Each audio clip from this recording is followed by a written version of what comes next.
अब म प्रधानमन्त्रीसँग प्रत्यक्ष प्रश्नोत्तर कार्यक्रम प्रारम्भ हुने कुराको जानकारी गराउँछु। सर्वप्रथम प्रश्नकर्ता माननीय सदस्य तेजुलाल चौधरीलाई सम्माननीय प्रधानमन्त्रीसँग प्रश्न सोध्न अनुमति दिन्छु।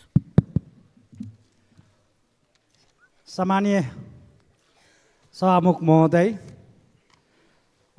सम्माननीय प्रधानमन्त्रीज्यूलाई मेरो प्रश्न, थारू आन्दोलन मूलतः अधिकारमुखी, पहिचानमुखी र राजनीतिक आन्दोलन हो भनेमा दुई मत हुन सक्दैन।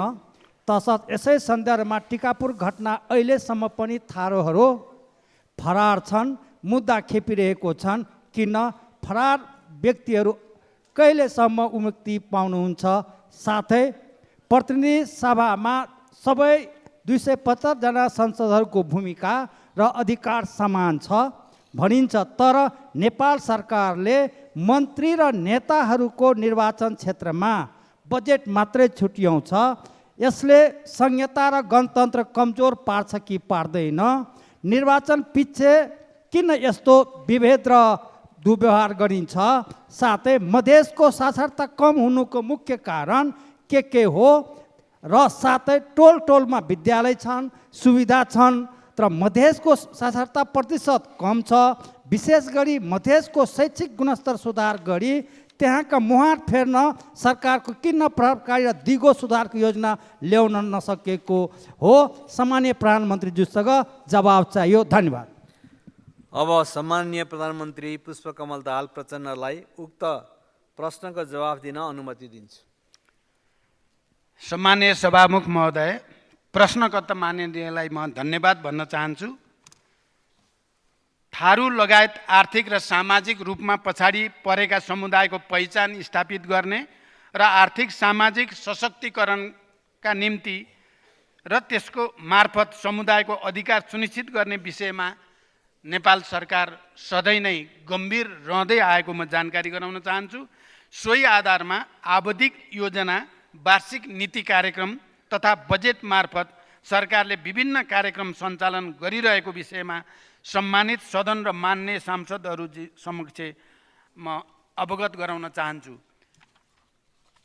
टिकापुर घटना एउटा दुःखद घटना हो।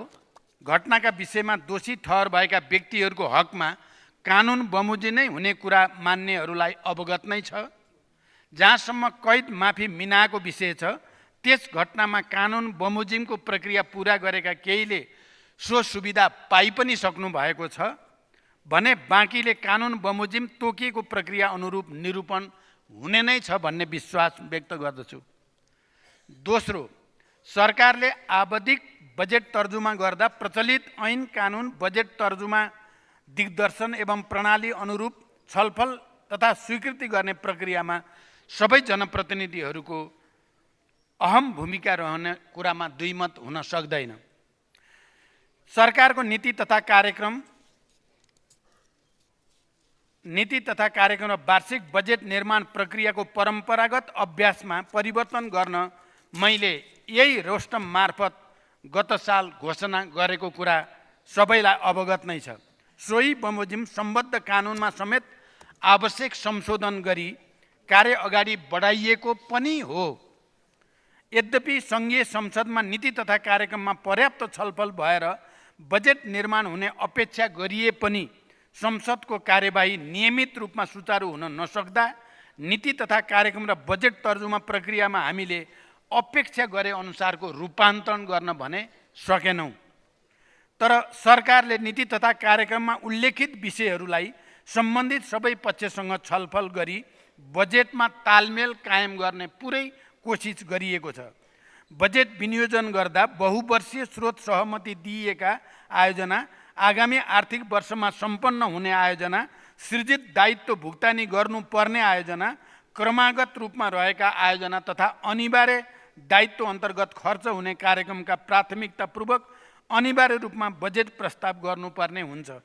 सङ्घीयता र गणतन्त्रको रक्षा एवं संविधानले निर्दिष्ट गरेको मार्गचित्र बमोजिम सबै भौगोलिक क्षेत्र, वर्ग र समुदायको समानुपातिक, सन्तुलित र समन्वयित विकास, सुशासन र समृद्धिलाई मुख्य आधार लिएर बजेट तर्जुमा गरिएको विषय बजेटका प्राथमिक तथा क्षेत्रगत विनियोजनबाट प्रष्ट भएकै छ। शैक्षिक सूचकाङ्कमा पछाडि परेको मध्य प्रदेशमा शैक्षिक गुणस्तर सुधारका लागि सरकार गम्भीर रहेको छ। शिक्षातर्फ वित्तीय हस्तान्तरण मार्फत मध्य प्रदेशका स्थानीय तहमा रु 20 अरब 44 करोड बजेट व्यवस्था गरिएको छ। शिक्षातर्फ स्थानीय तहमा दिएको कुल सशर्त अनुदानको 15% मध्य प्रदेशलाई मात्र हस्तान्तरण गर्ने गरी विनियोजन गरिएको हो। त्यसै गरी स्थानीय साझेदारीमा विद्यालय कक्षा कोठा निर्माणका लागि वित्तीय हस्तान्तरणतर्फको रु 2 अरब 53 करोड मध्ये करिब 40% अर्थात् 1 अरब 2 करोड रकम मधेसका स्थानीय तहहरूका लागि मात्र छुट्याइएको छ। यसका अतिरिक्त आगामी आर्थिक वर्षको बजेटमा साक्षर भइसकेका स्थानीय तहका लागि आजीवन सिकाइ कार्यक्रम अन्तर्गत 2 लाख, साक्षर घोषणा नभएका गाउँपालिकाका लागि 3 लाख र नगरपालिकाका 4 लाखका दरले वित्तीय हस्तान्तरण गर्ने प्रबन्ध गरिएको छ। सरकारले मधेस मात्र नभएर देशैभरि गम्भीरताका साथ शिक्षा क्षेत्रमा रूपान्तरणको लक्ष्य लिएको छ। जातीय, लैङ्गिक लगायतका विभेदका कारण उपेक्षित तथा उत्पीडित समुदायको शिक्षामा पहुँच कायम गर्न छात्रवृत्ति, दिवा खाजा लगायतका कतिपय विशेष कार्यक्रम कार्यान्वयनमा रहेका र आगामी आर्थिक वर्षको बजेटमा थप कार्यक्रम समेत तर्जुमा गरिएका छन्। शैक्षिक वातावरण सुधारका लागि समुदाय, राजनीतिक दल, नागरिक समाजको महत्त्वपूर्ण भूमिका रहने भएकोले त्यसतर्फ मान्यज्यूहरूको पनि प्रभावकारी भूमिकाको समेत मैले अपेक्षा लिएको छु। धन्यवाद। अब प्रश्नकर्ता मान्य सदस्य दामोदर पौडेल बैरागी।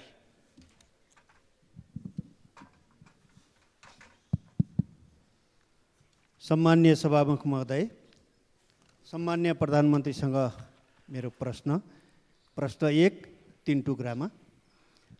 लाखौँ स्वदेशी र विदेशी पर्यटकहरू ओहोरदोहोर गरेर मुक्तिनाथसम्म पुग्ने पुष्पलाल मध्य पहाडी लोकमार्ग पोखरा खण्डको हरिचोकदेखि पोखरा 25 हेम्जासम्मको सडक चक्लाउने कार्य ठेकदारले भुक्तानी नपाएकोले निर्माण कार्य पटक पटक अवरुद्ध भएको भनिएको छ। यसको भुक्तानी के हुँदैछ र निर्माण कार्य कहिले सकिनेछ? दोस्रो, हामी कास्की जिल्लाबाट प्रतिनिधित्व गर्ने सबै सांसदहरूले सम्मान्य प्रधानमन्त्रीलाई भेटेर पोखराबाट कास्की जिल्लाका अन्नपूर्ण गाउँपालिका र माछापुछ्रे गाउँपालिकाका विभिन्न ऐतिहासिक, पुरातात्विक, सांस्कृतिक र पर्यटकीय ठाउँहरू समेटेर माछापुछ्रे आधार शिविरसम्म पुग्ने भौतिक पूर्वाधार निर्माणका लागि योजना प्रस्ताव गरेका थियौँ, तर बजेटमा समेटिएको देखिएन। यसबारे ठोस योजना के छ? पर्यटकहरूको भनाइअनुसार फेवातालमा माछापुछ्रेको छाया देखिन्छ, तर यसको वास्ता भएको देखिएन भन्ने भनाइ पनि छ। त्यसै गरी तेस्रो, पोखरा अन्तर्राष्ट्रिय विमानस्थलबाट अन्तर्राष्ट्रिय उडानका सन्दर्भमा विभिन्न देशबाट उडान हुन्छ भन्ने समाचार बेला बेला आइरहन्छन्, तर हालसम्म सरकारको ठोस र आधिकारिक धारणा आएको छैन। किन? त्रिभुवन अन्तर्राष्ट्रिय विमानस्थलबाट गरिने अन्तर्राष्ट्रिय उडान पोखरा क्षेत्रीय अन्तर्राष्ट्रिय विमानस्थलबाट गर्न सक्छौँ कि सक्दैनौँ? भिआइपी बाहेक सर्वसाधारण ट्राफिक जामका कारण काठमाडौँको अन्तर्राष्ट्रिय विमानस्थलमा 1 देखि 3 घन्टासम्म रोकिएको पनि अवस्था छ। त्यसैले पोखराबाट यिनै उडानहरूलाई पोखराबाट गर्न सकिन्छ कि सकिँदैन, मेरो प्रश्न छ। धन्यवाद। सम्मान्य प्रधानमन्त्रीज्यू। सम्मान्य सभामुख महोदय, मान्य सदस्यले उठाउनु भएको पहिलो प्रश्न पुष्पलाल मध्य पहाडी लोकमार्गको उक्त सडक खण्डको केही ठाउँमा रेखाङ्कन विवादले निर्माण कार्य अगाडि बढ्न नसकेको पक्कै पनि हो। निर्माण व्यवसायीलाई भुक्तानीको समस्या भने रहेको छैन। ठेक्का अवधि अझै 1 वर्ष बाँकी रहेकोले समयभित्रै उक्त सडक खण्डको निर्माण कार्य सम्पन्न हुने अपेक्षा सरकारले लिएको छ। कास्की दोस्रो प्रश्न, कास्कीका अन्नपूर्ण गाउँपालिका र माछापुछ्रे गाउँपालिकाका ऐतिहासिक, पुरातात्विक, सांस्कृतिक स्थलहरूको ठुलो पर्यटकीय महत्त्व रहेको छ। यी क्षेत्र समेटेर माछापुछ्रे आधार शिविर पुग्ने भौतिक पूर्वाधार निर्माणका लागि सम्बन्धित मन्त्रालयले आवश्यक गृह कार्य गरिरहेको जानकारी म यस सम्मानित सदनलाई गराउन चाहन्छु। यो विषयमा उक्त क्षेत्रका मान्यज्यूहरूसँग थप छलफल गरी अगाडि बढाइने विश्वास पनि व्यक्त गर्दछु।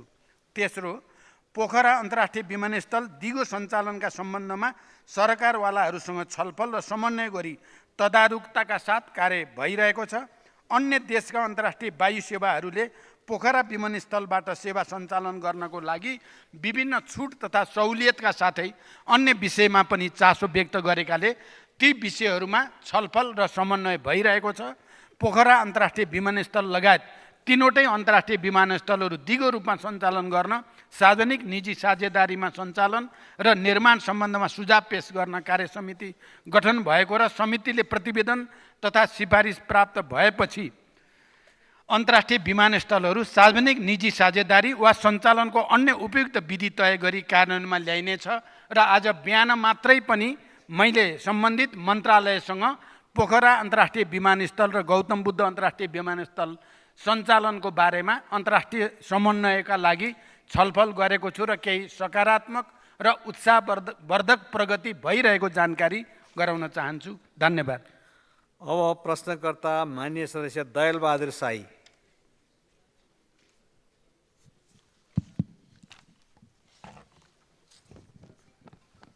सम्माननीय सभामुखज्यू, सम्माननीय प्रधानमन्त्रीज्यू, सुदूरपश्चिम प्रदेश र कर्णाली प्रदेशका विभिन्न जिल्लाहरूमा 2069 साल असोज 13 गतेबाट सुरु भएर 23 गतेसम्म परेको अविरल वर्षाका कारण करिब 9000 घरधुरी प्रभावित भएका थिए। ठुलो धनजनको क्षति भएको थियो। उनीहरूको दैनिकी अहिले पनि निकै कष्टकर छ। त्यहाँका पीडित स्थानीयवासीले अहिलेसम्म पनि राहत र क्षतिपूर्ति पाएका छैनन्। 2079 सालमा भएको सङ्घ र प्रदेशको चुनावले गर्दा त्यहाँको जनताको पीडा चुनावी सरगर्मीले गर्दाखेरि ओझेलमा पर्यो। लगत्तै डोटीमा गएको भुइँचालोले गर्दाखेरि पनि बाढी पीडितहरूको जो समस्या छ त्यो ओझेलमा पऱ्यो र जाजरकोटमा गएको केन्द्रबिन्दु भएर गएको भुइँचालोले गर्दाखेरि पनि त्यो त्यतिखेरको त्यो क्षतिपूर्ति र त्यहाँको जनताको पीडा ओझेलमा परेको छ।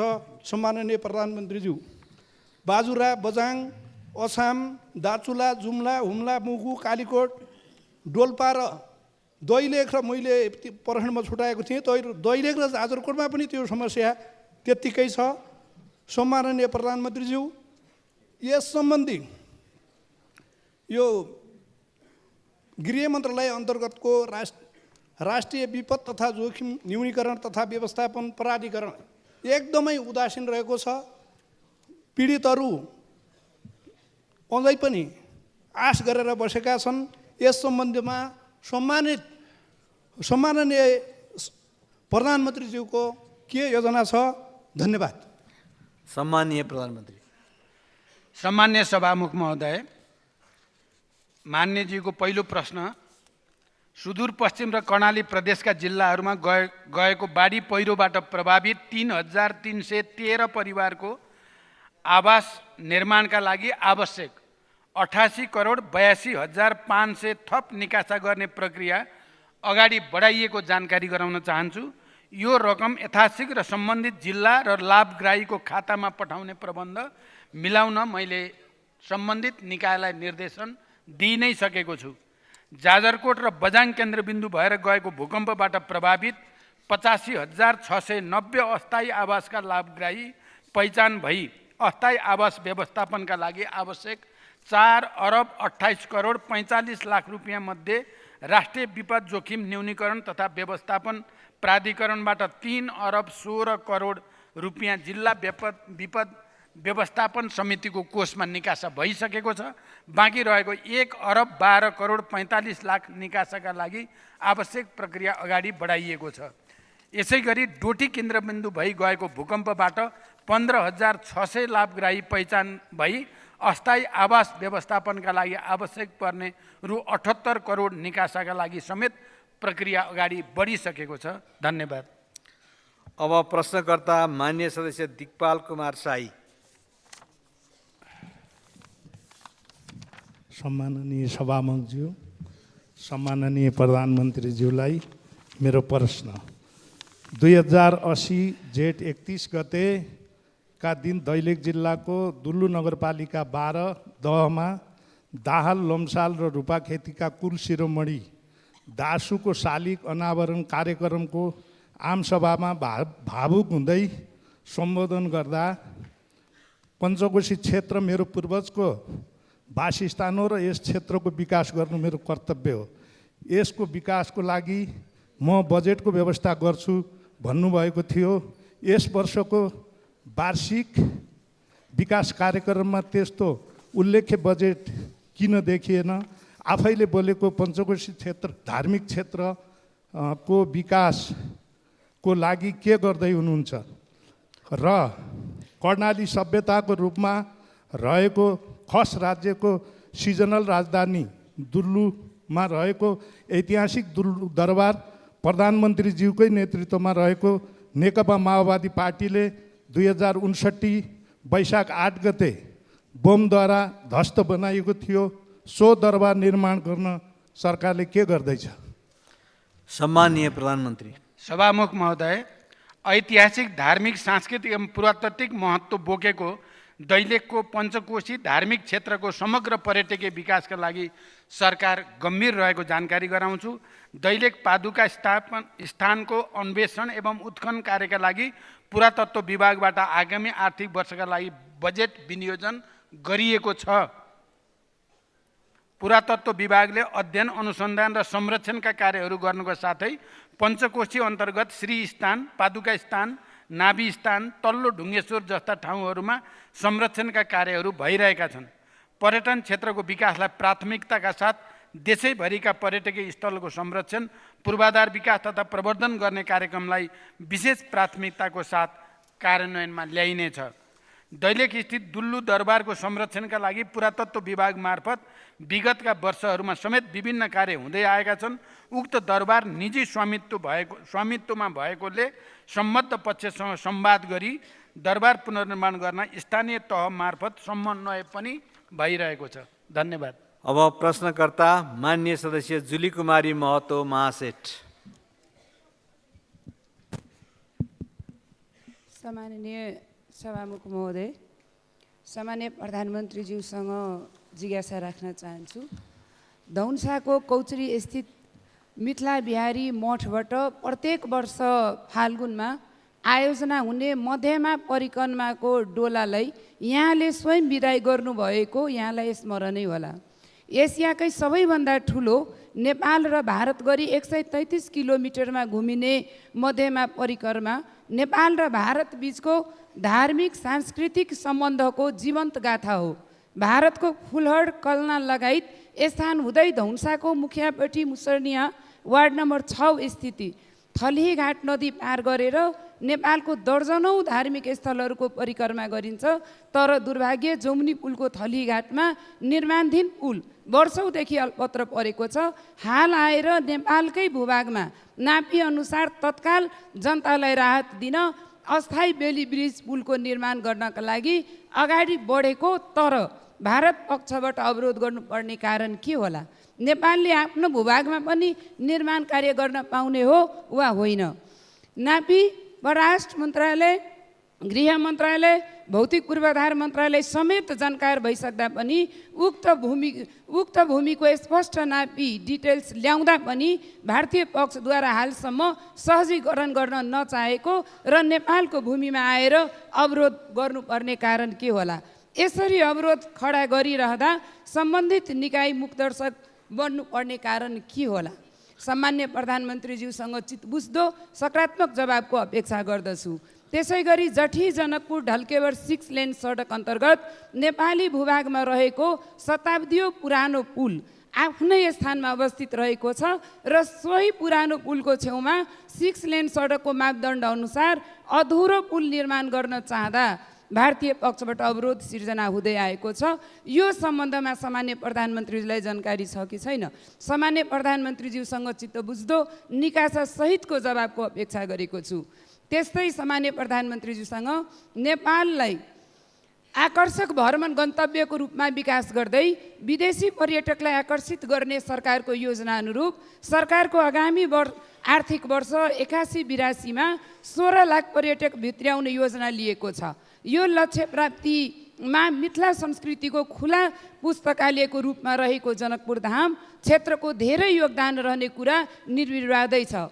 पूर्व सामान्य प्रधानमन्त्री केपी शर्मा ओलीज्यूको कार्यकालमा मित्र राष्ट्र भारतका सामान्य प्रधानमन्त्री नरेन्द्र मोदीज्यूले जनकपुर धामको भ्रमणको क्रममा जनकपुर धामको विकासको लागि सार्वजनिक घोषणा गर्नुभएको 100 करोड सहयोग दिने बताउनु भएको सन्दर्भमा सो सहयोग लिने र यथोचित कार्यान्वयन गर्ने गरी हालसम्म पनि किन योजना आउन नसकेको होला। त्यस्तै अन्त्यमा अन्तिम मेरो प्रश्न, जनकपुर धामलाई मठ मन्दिर र ताल तलैयाको सहर भनिन्छ, तर यहाँका मठ मन्दिरहरूको अतिक्रमण रोकिएको छैन। ताल तलैयाहरू मासिँदैछन्। जनकपुर धाम क्षेत्रभित्रका गुठी जग्गाहरूको व्यवस्थापन हुन सकेको छैन। देशका धेरै भागहरूमा छुट जग्गाहरू व्यवस्थापन, नदी विकास जग्गा व्यवस्थापन, तैनाथी गुठी जग्गाहरूको व्यवस्थापन, गुठी प्रणालीबाट सञ्चालित ऐतिहासिक मठ मन्दिर जीर्ण अवस्थामा रहेको छ भने कतिपय पुरातत्व महत्त्व बोकेका मठ मन्दिरको इतिहास पनि विलिन हुने अवस्थामा रहेको छ। सो सम्बन्धमा सरकारको योजना स्पष्ट पारिदिनु हुन सम्मान्य प्रधानमन्त्रीज्यूबाट सकारात्मक जवाबको अपेक्षा गरेको छु। धन्यवाद। सम्माननीय प्रधानमन्त्री। सभामुख महोदय, धनुषा जिल्लाको मुखियापट्टी मुसहरनिया गाउँपालिका वडा नम्बर 6 अलीघाट जमुनी नदीको नेपाली भूभागमा पुल निर्माण गर्ने सम्बन्धका सन्दर्भमा मान्यज्यूबाट व्यक्त जिज्ञासाका बारे थलियाघाट पुलको दुईवटा एबुटमेन्ट बनिसकेको भए पनि मोटरेबल पुल निर्माणको सहमतिको लागि पुलको कोअर्डिनेट सहित सुपरस्ट्रक्चर बनाउन भारतीय पक्षसँग कूटनीतिक पहल जारी रहेको जानकारी गराउँछु। यसैगरी जटही भन्सार छेउको पुलको सम्पूर्ण भाग नेपाली भूभागमा रहे पनि पहुँच सडक भारतमा परेका कारण दुईवटा एबुटमेन्ट निर्माण भई पुलको कोअर्डिनेट नक्साङ्कन एबुटमेन्ट सहित सुपरस्ट्रक्चर बनाउन भारतसँग कूटनैतिक पहल गम्भीर रूपले अगाडि बढाइएको छ। जमुनी खोलामा अकरघाट नेपाल र सहारघाट भारत, जटही नेपाल र पिपरौन भारत तथा थलैघाटमा गरी 3 स्थानमा पुल निर्माण कार्यमा सहजीकरणको प्रयास भइ नै रहेको छ। 2. जनकपुर क्षेत्रको पर्यटकीय विकासका सम्बन्धमा 15वटा धार्मिक स्थललाई समेटेर रामायण तथा बुद्ध सर्किट निर्माण र प्रवर्धन गर्न नेपाल र भारतबीच भएको द्विपक्षीय सहमति कार्यान्वयनका लागि सरकारले गम्भीरताको साथ आफ्नो पहल बढाएको छ। रामायण सर्किट लगायत शिव, बुद्ध, किरात सर्किटहरूको विकास गर्न यस वर्ष बजेट सुनिश्चित गरिएको छ।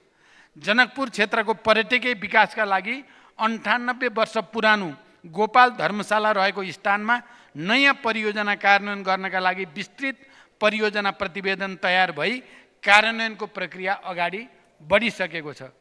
देशका विभिन्न भागमा रहेका गुठी जग्गा लगायत सबै प्रकारका जग्गा सम्बन्धी समस्याहरू सम्बोधन गर्न सरकार संवेदनशील छ।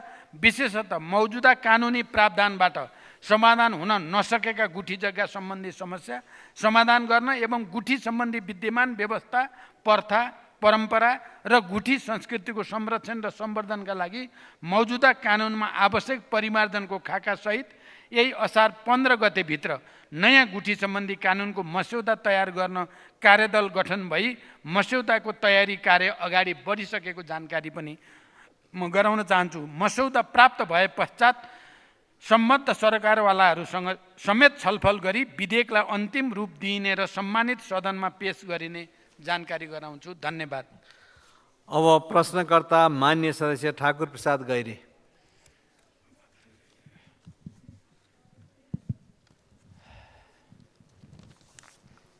सम्मान्य सभामुख महोदय, सम्मान्य प्रधानमन्त्रीज्यू, आर्थिक वर्ष 2081-82 को बजेट पास गर्ने प्रक्रियामा भएकोले बजेट सम्बन्धी केही जिज्ञासा राख्न चाहन्छु।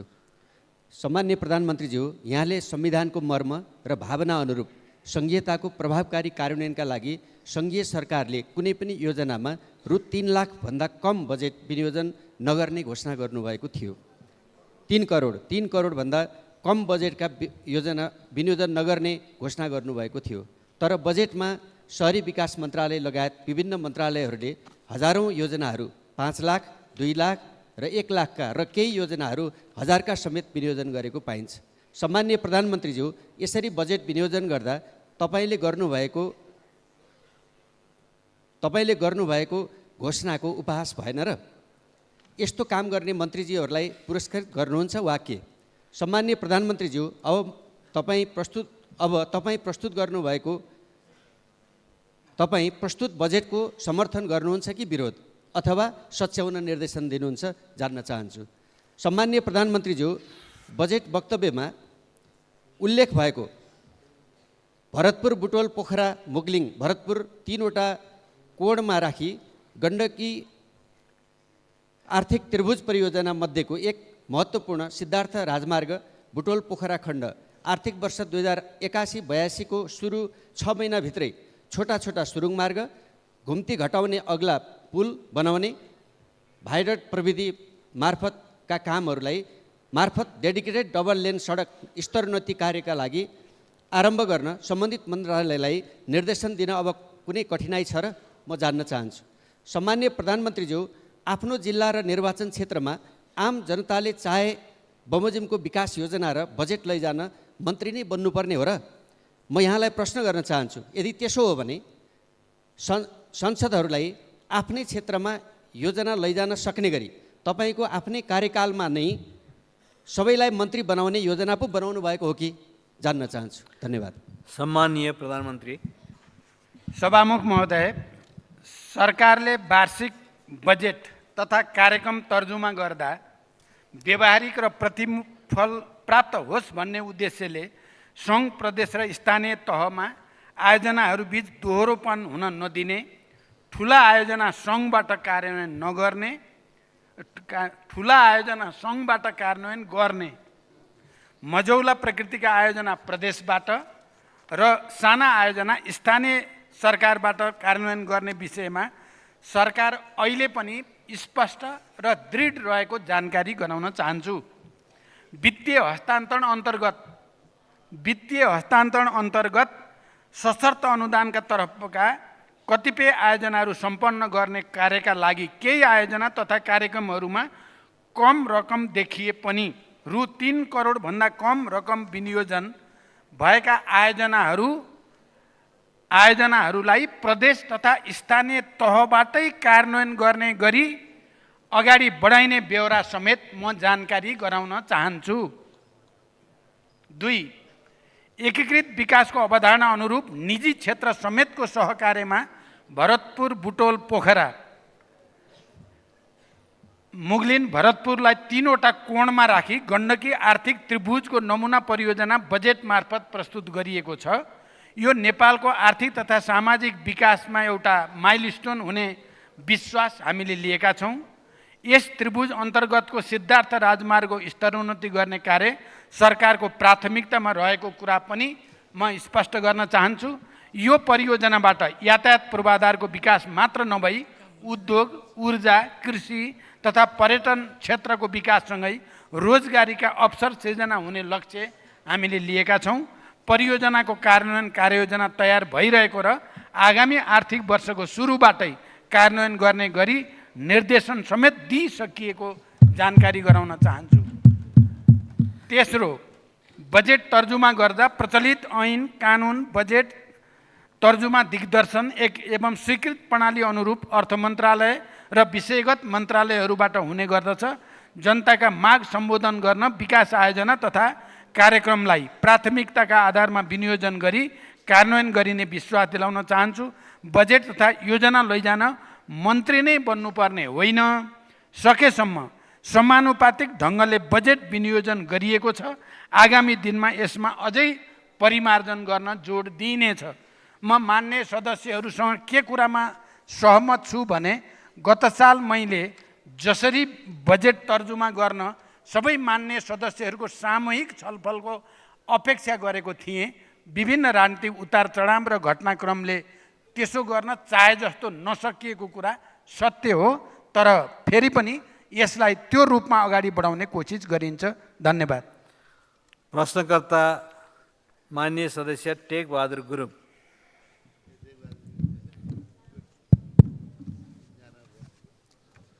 सम्मानीय सभामुख महोदय, सम्मानीय प्रधानमन्त्रीज्यूलाई म केही प्रश्न राख्न चाहन्छु।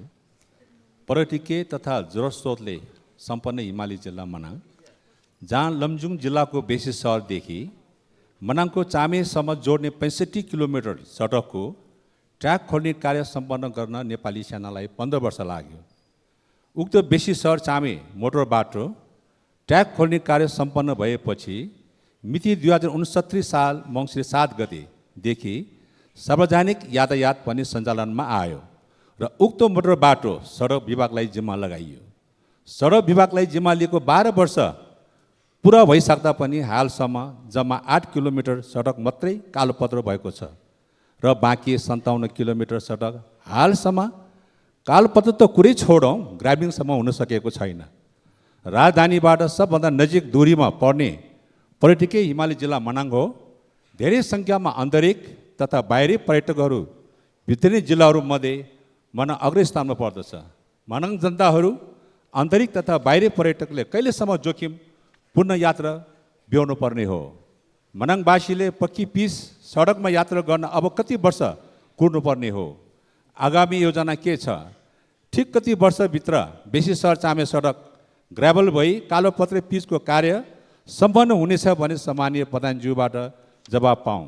सम्मानीय सभामुख महोदय, 2078 साल असार 1 र 2 गते आएको विषम वर्षले मनाङ जिल्लाको सदरमुकाम चामे स्थिति विभिन्न सरकारी कार्यालय, विद्यालय, पर्यटन व्यवसायहरूको होटल तथा घरहरू, नासोङ गाउँपालिका प्रशासनिक भवन, ब्याङ्क, अधिकांश घरहरू, होटल तथा व्यापार व्यवसायहरू र मनाङ जिल्लाको प्रवेशद्वारा बनिने सुन्दर ताल बजार नै डुबानमा परेको थियो।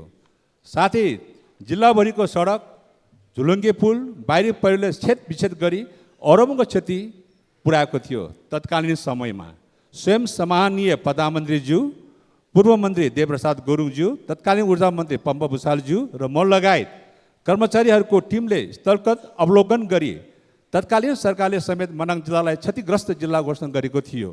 तर हालसम्म पनि कार्यान्वयनमा ढिलाइ भएको कारणले मनाङ जिल्लाका जनताले शास्ति खेपिरहेका छन् र मनाङ जनताले कहिलेसम्म शास्ति खेप्नु पर्ने हो? जबकि पर्यटन र जलस्रोतले सम्पन्न हिमाल जिल्ला मनाङबाट राज्यले मनकै आय आर्जन गरिरहेको छ। तर मलाई लाग्छ देशको राजधानीबाट नजिक दूरी भए पनि भौगोलिक हिसाबले अति दुर्गम हिमाल पारी जिल्ला मनाङलाई राज्यले हेपेकै हो। यस विषयमा सम्मान्य प्रधानज्यूको धारणा के छ? जवाब पाऊँ। धन्यवाद। जय नेपाल। अब सम्मानीय प्रधानमन्त्री। सभामुख महोदय, मान्यज्यूले उल्लेख गर्नुभएको बेसी सहर चामे सडकको खुदीसम्म जम्मा 8 किलोमिटर सडक कालोपत्र भए पनि अगाडि अन्नपूर्ण संरक्षण क्षेत्र परेकोले तुरुन्तै कालोपत्रे गर्न बोलपत्र आह्वान गर्न नसकिएको हो। यसमा हाल वातावरणीय प्रभाव मूल्याङ्कन सम्पन्न गर्न अन्नपूर्ण संरक्षण क्षेत्र आयोजनाबाट सहमति प्राप्त भइसकेको छ र वन तथा वातावरण मन्त्रालयबाट अन्तिम सहमति प्राप्त भएपछि EIA सम्पन्न गरिने र कालोपत्रेको काम अगाडि बढाइने विश्वास व्यक्त गर्न चाहन्छु। दोस्रो, विक्रम सम्वत 2078 सालको बाढी पहिरोको कारणले मनाङ जिल्लाका 63 जना लाभग्राहीका लागि अस्थायी आवास र निजी आवास निर्माणका लागि रु 1,83,90,000 निकासा गरिसकिएको छ। साथै तटबन्धको काम ऊर्जा, जलस्रोत तथा सिँचाइ मन्त्रालय अन्तर्गतको वार्षिक विकास कार्यक्रम मार्फत कार्यान्वयन हुने जानकारी मान्यज्यूलाई गराउन चाहन्छु। धन्यवाद। अब प्रश्नकर्ता मान्य सदस्य तारा लामा तामाङ।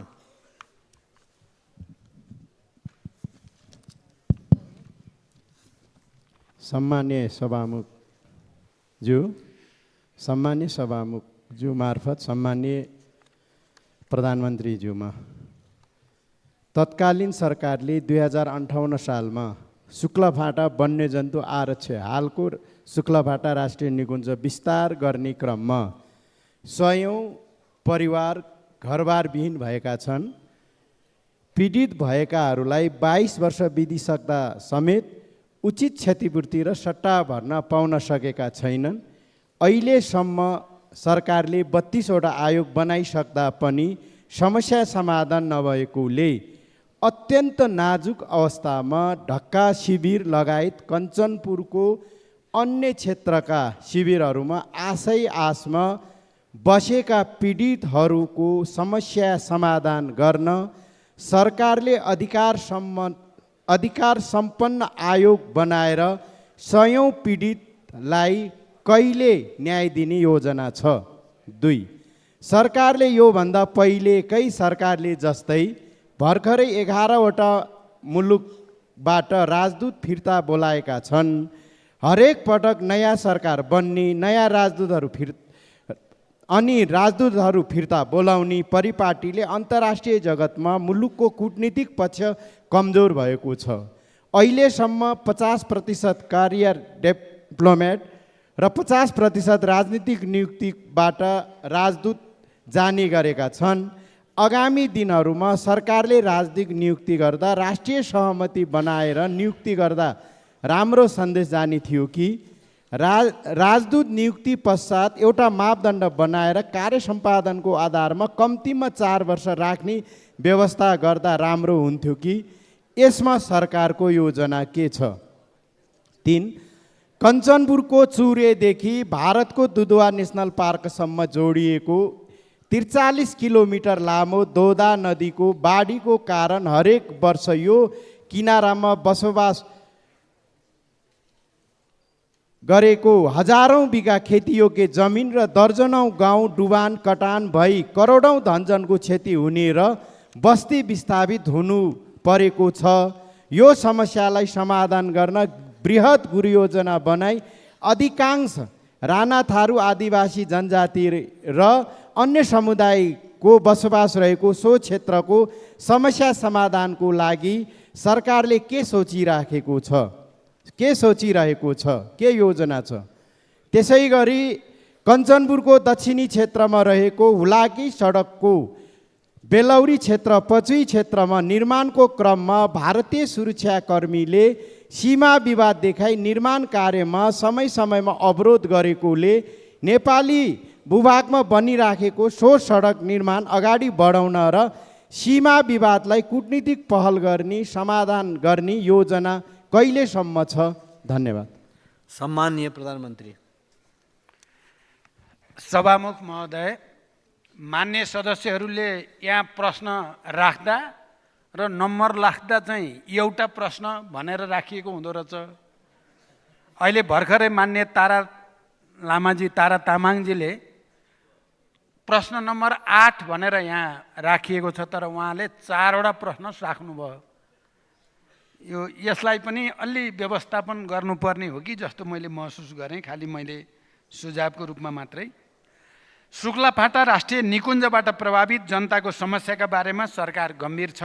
विषयको संवेदनशीलतालाई आत्मसात गर्दै प्रभावित जनताका समस्यालाई स्थायी रूपमा हल गर्ने उद्देश्यले मन्त्री परिषदको मिति 80 फागुन 6 गते बसेको बैठकले पूर्व न्यायाधीशको अध्यक्षतामा अधिकार सम्पन्न न्यायिक समिति गठन गर्ने निर्णय भए पनि कारणवश समितिको नेतृत्व चयन हुन नसकेकोले पुनः नयाँ समिति गठन प्रक्रिया अगाडि बढिसकेको जानकारी म गराउन चाहन्छु। अधिकार सम्पन्न न्यायिक समिति गठन भएसँगै यसअघिका आयोगका सुझावहरूलाई समेटी पीडित जनताका समस्या स्थायी रूपमा समाधान गर्न सरकार दृढ रहेको जानकारी गराउँछु। 2, नेपालको संविधान र परराष्ट्र नीतिले परिलक्षित गरे अनुसार राष्ट्रको सर्वोपरि हित हुने गरी विदेश स्थित कूटनीतिक नियोग तथा नियोग प्रमुखलाई परिचालन गर्न सरकार प्रतिबद्ध नै छ। राजदूत नियुक्ति सम्बन्धी निर्देशिका 2075 को दफा 8 ग मा नेपाल सरकारले आवश्यक ठानेमा राजदूतलाई पदावधि पूरा हुनु अगावै निर्णय गरी फिर्ता बोलाउन सक्ने प्रावधान छ। देशको हित र कूटनीतिलाई मजबुत बनाउन वस्तुगत आधारमा राजदूतहरूको मूल्याङ्कन गरी सोही अनुरूप व्यवस्थापन गर्ने नीति सरकारले विगतदेखि नै अवलम्बन गर्दै आएको छ। राजदूत नियुक्ति सम्बन्धी निर्देशिकालाई मूल आधार बनाई राजदूतहरूको नियुक्तिलाई थप व्यवस्थित, मर्यादित, पारदर्शी, दक्षतामा आधारित र कार्य सम्पादनमा आधारित बनाउन यो सरकार प्रयासरत रहेको जानकारी गराउन चाहन्छु। अहिले पनि परराष्ट्र सेवाबाट गएका कोही पनि राजदूतलाई फिर्ता बोलाउने नीति सरकारको छैन।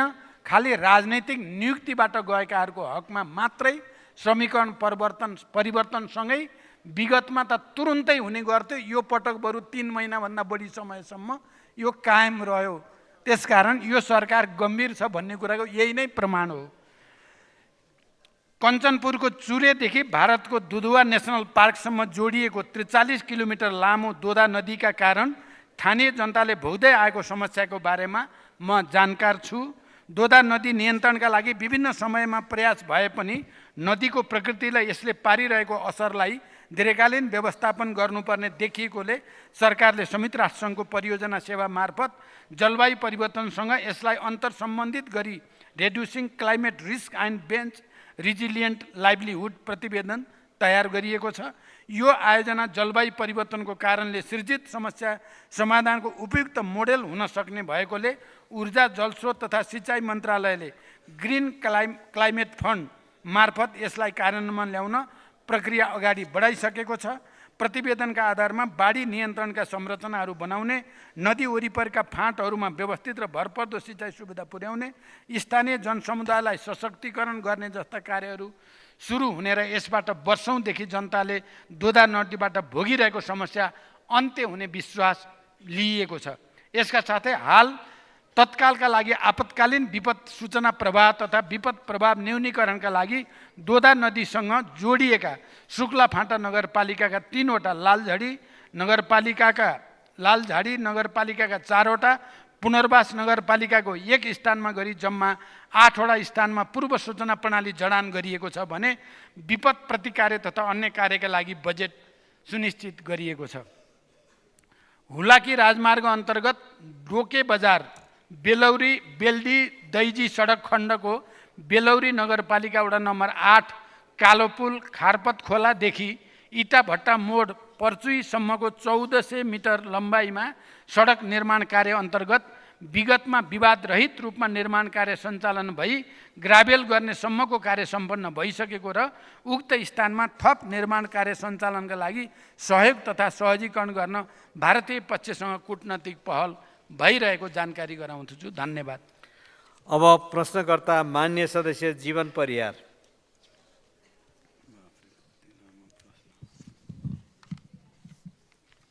सम्माननीय सभामुख महोदय मार्फत सम्माननीय प्रधानमन्त्रीज्यू समक्ष मेरो प्रश्न यस प्रकार रहेको छ।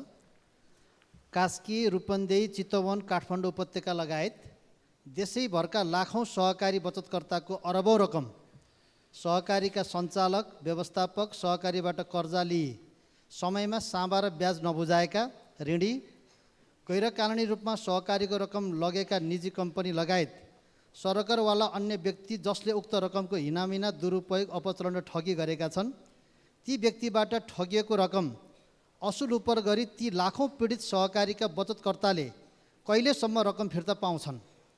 सरकारले उक्त कार्य कहाँसम्म पुर्याएको छ? साथै ती ठगी कार्यमा संलग्न संस्था, कम्पनी र व्यक्तिहरूलाई कानुनी कारबाही गर्न तपाईँको प्रतिबद्धता के हो? सम्माननीय प्रधानमन्त्रीज्यूको स्पष्ट जवाब चाहन्छु। अर्को प्रश्न, सम्माननीय प्रधानमन्त्रीज्यू, सदियौँदेखि जात व्यवस्थाका कारण मानिस बीच कलङ्कको रूपमा रहेको जातीय भेदभाव र छुवाछुत आजको 21औं शताब्दीसम्म पनि विद्यमान छ। के यो देशका लाखौँ दलित समुदायले अपमान, अपहेलना, तिरस्कार र मानव मर्यादाबाट कहिलेसम्म विमुख हुनुपर्ने हो? के यही हो मानव अधिकार?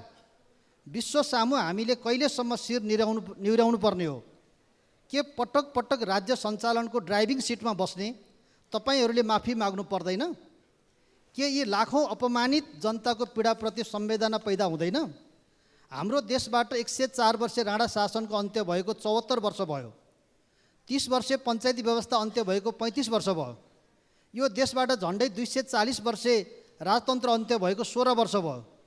पुनस्थापित प्रतिनिधि सभा अर्थात् जनताको सार्वभौम संसदबाट 2063 जेठ 21 गते जातीय भेदभाव र छुवाछुत मुक्त राष्ट्र घोषणा भएको 18 वर्ष भयो। संविधान सभाबाट संविधान जारी भएको 9 वर्ष भयो। संविधानको मौलिक हक अन्तर्गत धारा 24 मा जातीय भेदभाव विरुद्धको हक र धारा 40 मा दलितको हकको व्यवस्था गरिएको छ। प्रधानमन्त्रीज्यू, संविधानको धारा 24 र धारा 40 को कार्यान्वयन आजसम्म किन कार्यान्वयन हुन सकेन? धारा 40 मा भएको व्यवस्था सम्बन्धी ऐन कहिलेसम्म बन्छ? साथै यो देशबाट जातीय भेदभाव र छुवाछुत जस्तो कुप्रथा, कुसंस्कार र कुरीति हटाउन तपाईँको योजना के छ? अब यो समस्या हटाउन कस्तो रणनीति तय गर्नुहुन्छ? कार्यक्रम के ल्याउने तयारी गर्नुभएको छ? के यो समस्या दलित समुदायको मात्र समस्या हो वा यो देशको समस्या हो, अर्थात् आम नेपालीको समस्या हो। सम्माननीय प्रधानमन्त्रीज्यूको स्पष्ट जवाब चाहन्छु। धन्यवाद। जय नेपाल। सम्माननीय प्रधानमन्त्री। सम्मान्य सभामुख महोदय, मान्यजीले निकै लामो व्याख्या सहित प्रश्न गर्नुभएको छ, धन्यवाद। सहकारी क्षेत्रमा व्याप्त समस्याबारे सरकार जानकार पनि छ र सरकार गम्भीर पनि छ। यी समस्याहरू सम्बोधन गर्नका लागि गत वर्ष राष्ट्रिय योजना आयोगका सदस्यको संयोजकत्वमा उच्चस्तरीय सुझाव कार्यदल गठन गरी प्राप्त हुन आएको सुझाव एवं सहकारी पीडितहरूसँग भएका सहमति कार्यान्वयन गर्न विभिन्न प्रयासहरू अगाडि बढिरहेका छन्। हालसम्म 20वटा सहकारीहरूलाई समस्याग्रस्त घोषणा गरी समस्याग्रस्त सहकारी व्यवस्थापन समिति मार्फत बचत फिर्ताको प्रक्रिया अगाडि बढाइएको छ। समस्याग्रस्त घोषणा भएका सबै सहकारी संस्थाका बचतकर्ताहरूबाट 59,587 माग दाबी निवेदनका आधारमा रु 36 अरब 28 करोड 96 लाख 81,780 को दायित्व यकिन भएको छ। यसमध्ये हालसम्म रु 77 करोड 24 लाख 46,458 बचत रकम पीडितलाई फिर्ता भुक्तानी गरिसकिएको छ। यसबीचमा 3वटा समस्याग्रस्त सहकारीको सम्पत्ति व्यवस्थापन तथा दायित्व भुक्तानी गरी बचत भुक्तानी कार्य सम्पन्न भएको छ। यसैगरी नेपाल राष्ट्र ब्याङ्क समेतको संलग्नतामा सहकारी ब्याङ्क लगायत ठुला कारोबार गर्ने 9वटा सहकारी सङ्घ संस्थाको सदन अनुगमन कार्य सम्पन्न भई वित्तीय स्वास्थ्य मजबुत पारी सुशासन र प्रभावकारी सञ्चालनको लागि निर्देशन दिइसकिएको छ। छुट्टै नियामक निकाय स्थापना गर्ने र सहकारी बचत तथा कर्जा सुरक्षण कोष स्थापना गर्ने प्रयोजनका लागि छुट्टै कानुनी व्यवस्था गर्ने प्रक्रिया अगाडि बढाइएको छ र यसका लागि बजेट समेत सुनिश्चित गरिएको छ। प्रदेश तथा स्थानीय सरकारहरूसँग सहकारी समस्या समाधानका लागि विषयगत समिति गठन गरिएको छ। यसैगरी ठुलो कारोबार गर्ने सहकारीहरूलाई नियमन र सुपरिवेक्षण गर्न प्राधिकरण गठनका लागि कानुन मस्यौदा भइरहेको छ। सहकारी नीतिको परिमार्जित मस्यौदा तयार भएको छ भने सहकारी ऐनमा समेत संशोधनको तयारी भइरहेको अवगत गराउन चाहन्छु। सरकारले लिएका यस्ता पहलहरूबाट सरकार यसमा गम्भीर छ र सरकारले यस क्षेत्रमा अल्पकालीन र दीर्घकालीन सुधार हुने विश्वास व्यक्त गर्न चाहन्छु। साथै सरकारका यी कार्यमा मान्यज्यूहरूको रचनात्मक सहयोगको पनि म अपेक्षा गर्दछु। दोस्रो, मान्यज्यूले निकै महत्त्वपूर्ण विषय उठान गर्नुभएको छ। नेपाली समाजमा सदियौँदेखि जातीय विभेद भोग्दै आएका दलित समुदायको संविधान प्रदत्त अधिकार प्राप्ति सुनिश्चितताको विषय निकै गम्भीर छ। यस विषयमा सम्मानित संसद, सरकार, राजनीतिक दल, नागरिक समाज सबै नै संवेदनशील हुन जरुरी छ। दलित समुदायमाथि हुँदै आएको उत्पीडनको क्षतिपूर्तिको माग बिल्कुल जायज छ। आर्थिक सशक्तिकरण मार्फत दलित समुदायको सम्मानपूर्ण जीवनयापन सुनिश्चित गर्न सकिएन भने हामीले लिएको सामाजिक न्याय, सुशासन र समृद्धिको लक्ष्य या हाम्रो राष्ट्रिय आकाङ्क्षा सुखी नेपाली समृद्ध नेपाल पुरा हुन सक्दैन। त्यसैले जातीय विभेदको समूल अन्त्य गर्न संविधानको धारा 40 को मौलिक हक कार्यान्वयनका लागि सरकार गम्भीर र संवेदनशील रहेको जानकारी गराउँछु। सरकारका तर्फबाट जातीय विभेद तथा अन्य छुवाछुत र भेदभाव कसुर र सजाय ऐन 2068 लाई समयानुकूल परिमार्जनका लागि तयारी गरिरहेको छ। दलित समुदायको संविधान प्रदत्त अधिकारको प्रत्याभूति गर्न दलितको सशक्तिकरण कार्य गर्ने संरचनालाई एकीकृत गर्ने दलित उपेक्षित उत्पीडित वर्ग उत्थान तथा विकास प्राधिकरणको संस्थागत विकास गर्ने प्रक्रिया छिटै सुरु गरिँदैछ। सरकारले दलित समुदायका उल्लेखित अधिकार प्राप्तिका लागि रैथाने परम्परागत सिप, ज्ञान, पेसाको आधुनिकीकरण गरी रोजगारी सृजना र जीविकोपार्जन कार्यक्रम सञ्चालन गर्न शिल्पी उद्यमशीलता कार्यक्रम, प्राविधिक धारतर्फको उच्च शिक्षामा दलित समुदायको पहुँचका लागि छात्रवृत्ति व्यवस्था समेत बजेट मार्फत सुनिश्चित गरेको जानकारी गराउन चाहन्छु। यसै गरी जातीय विभेद तथा अन्य छुवाछुत र भेदभाव कसुर र सजाय ऐन व्यवस्थापिका संसदबाट पारित भएको दिन जेठ 10 गतेदेखि छुवाछुत मुक्त राष्ट्र घोषणा गरेको दिन जेठ 21 गतेसम्म 11 दिने जातीय छुवाछुत विरुद्ध राष्ट्रिय अभियान सञ्चालन गरिने विषयमा छलफल भइरहेको जानकारी पनि म गराउन चाहन्छु। धन्यवाद। अब प्रश्नकर्ता मान्य सदस्य जावेदा खातुन जागा। सम्माननीय सभामुख महोदय, म सम्माननीय प्रधानमन्त्रीज्यूसँग मेरो प्रश्न यस प्रकारको रहेको छ। हामी सुदूरपश्चिम र लुम्बिनी प्रदेशका जनता सडक मार्गबाट राजधानी आउन 2 देखि 3 दिनसम्म लाग्ने अवस्था रहेको हुँदा महेन्द्र राजमार्ग अन्तर्गत नारायणघाट बुटवल बर्दिया कैलाली सडक खण्ड कहिलेसम्म निर्माण सम्पन्न हुन्छ? यसमा म प्रष्ट सम्माननीय प्रधानमन्त्रीज्यूको म जवाब चाहन्छु। र हाम्रो देशको तराई मधेसमा केही जिल्लाहरूमा केही वर्ष अगाडिदेखि धार्मिक द्वन्द्व र जातीय द्वन्द्वको सुरुवात देखा परेको छ। धार्मिक सद्भाव कायम राख्न र द्वन्द्व हुन नदिन प्रधानमन्त्रीज्यूको योजना तथा कार्यक्रम के रहेको छ?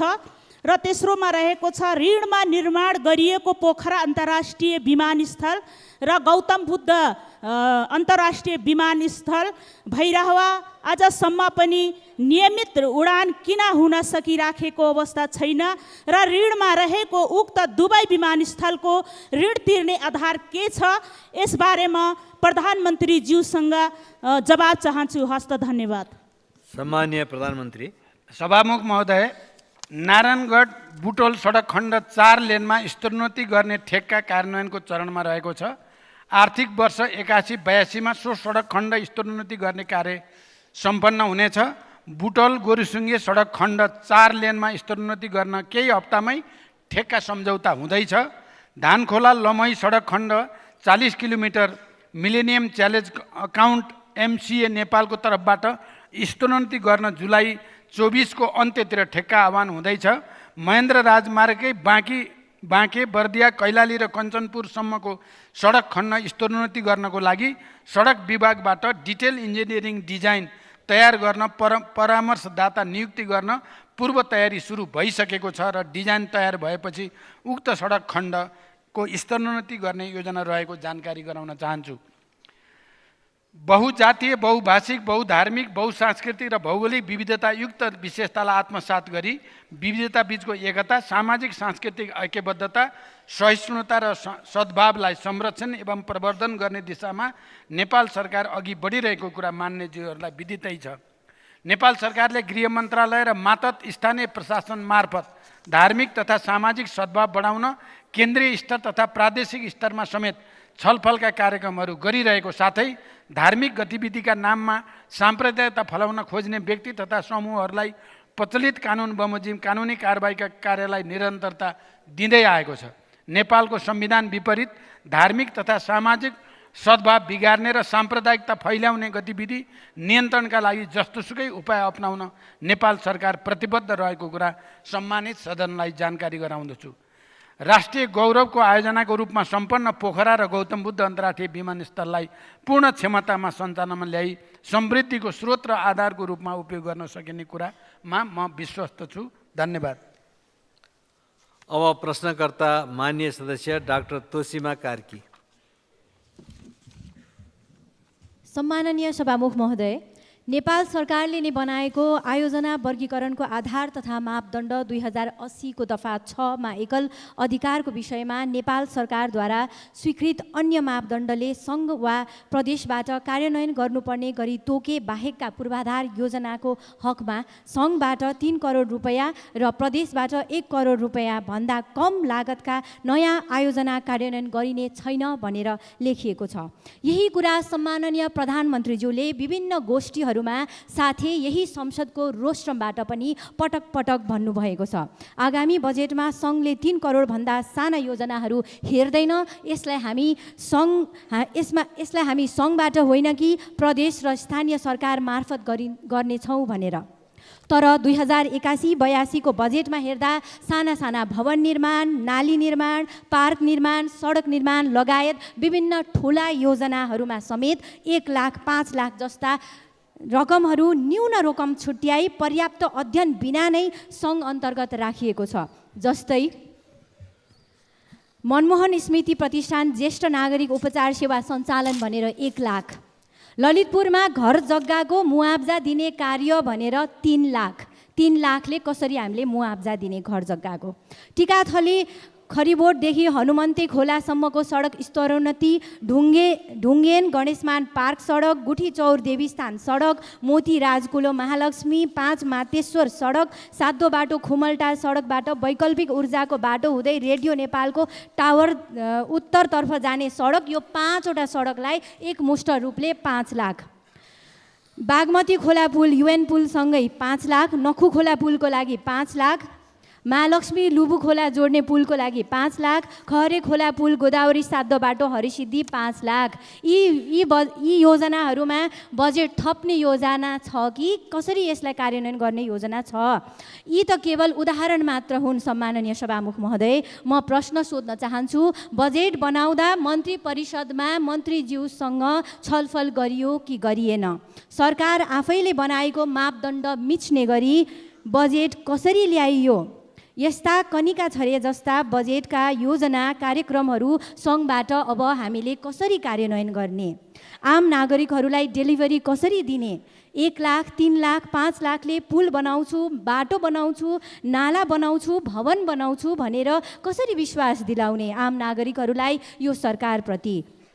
अघिल्लो जवाफ अलि स्पष्ट भएन। सम्माननीय प्रधानमन्त्रीज्यू, देशकै कार्यकारी प्रमुख सम्माननीय व्यक्तित्व, राष्ट्रकै अभिभावक प्रधानमन्त्रीज्यूबाट चित्त बुझ्दो र स्पष्ट जवाफको अपेक्षा गर्दछु। धन्यवाद। सम्माननीय प्रधानमन्त्री। सभामुख महोदय, मान्यज्यूबाट निकै गम्भीरताका साथ यो प्रश्न अगाडि बढाइएको छ। सारत यो प्रश्नको जवाफ मैले यस अगाडिको प्रश्नमा पनि दिइ त सकेको छु। फेरि पनि मान्यजीले अझै स्पष्ट पार्न भनेको हुनाले म के भन्न चाहन्छु भने, स्वीकृत मापदण्ड बमोजिम आयोजनाको वर्गीकरण गर्न र सोही बमोजिम ठुला तथा रणनीतिक महत्त्वका आयोजनाहरू सङ्घीय स्तर तहबाट र मझौला प्रकृतिका आयोजना प्रदेश तहबाट र साना आयोजना स्थानीय तहबाट कार्यान्वयन गर्न सरकार अहिले पनि दृढ छ। साथै रु 3 करोडभन्दा कम रकम विनियोजन भएका आयोजनाहरू सम्भव भएसम्म प्रदेश र स्थानीय तहबाटै कार्यान्वयनमा लाने विश्वास पनि म पुनः दोहोऱ्याउन चाहन्छु। बजेट तर्जुमा प्रणालीमा विद्यमान कमी कमजोरीमा निरन्तर सुधारका लागि पनि सरकार कटिबद्ध छ। मैले अघि नै भने, चाहे जस्तो अझै हुन सकेन। यसको निम्ति हामी सबैले पनि प्रयास गर्नुपर्ने हुन्छ। मान्य मन्त्रीजीहरूले पनि योजना निर्माण गर्दा, कार्यक्रम बनाउँदा सरकारले बनाएको प्रधानमन्त्रीकै निर्देशनलाई पनि जति गम्भीरतापूर्वक लिनुपर्ने हो र साना आयोजना नराख्ने सङ्घमा भन्दै पनि राखिएको छ। भोलि तपाईँहरू पनि मन्त्री हुनुहुन्छ, अरू पनि प्रधानमन्त्री हुनुहोला। त्यसकारण यो विषय परिमार्जन आवश्यक छ। म यसमा पुरै जे भएको छ बिल्कुल ठिक भएको छ भन्ने पक्षमा त छैन, तर प्रयास जारी छ। मैले जोड दिएर फेरि पनि भन्न चाहन्छु, साना आयोजनाहरू सङ्घले कार्यान्वयन गर्दैन, प्रदेश र स्थानीय तहलाई नै कार्यान्वयन गर्न दिने व्यवस्था गरिन्छ। धन्यवाद। यति भनिसकेपछि मलाई लाग्छ आजका प्रश्नहरू सकिएका छन् र सभामुख महोदय, म जाँदै एउटा कुरामा सबै मान्य सदस्यहरूको ध्यान आकर्षित गराउन चाहन्छु सभामुख महोदय मार्फत। हाम्रो सदनको एउटा परम्परा, प्रचलन, गरिमा जे भने पनि प्रधानमन्त्रीले बोल्ने दिन सत्तापक्ष पनि प्रतिपक्षका पनि सबै नेताहरू, सबै मान्य सदस्यहरू, मन्त्रीहरू, इमर्जेन्सी बाहेक सबै मान्य मन्त्रीहरू उपस्थित हुने प्रचलन नेपालको इतिहासमा स्थापित थियो। तर अब क्रमशः त्यो पातलिन थालेको छ। यसले हामीले अमुक प्रधानमन्त्रीलाई अलिकति अवमूल्यन गरेको पक्कै होइन होला। यो प्रक्रिया जारी रह्यो भने हामी सबैले आफैलाई अवमूल्यन गरेको ठहरिन्छ भन्ने विश्वाससहित म बिदा हुन्छु। धन्यवाद।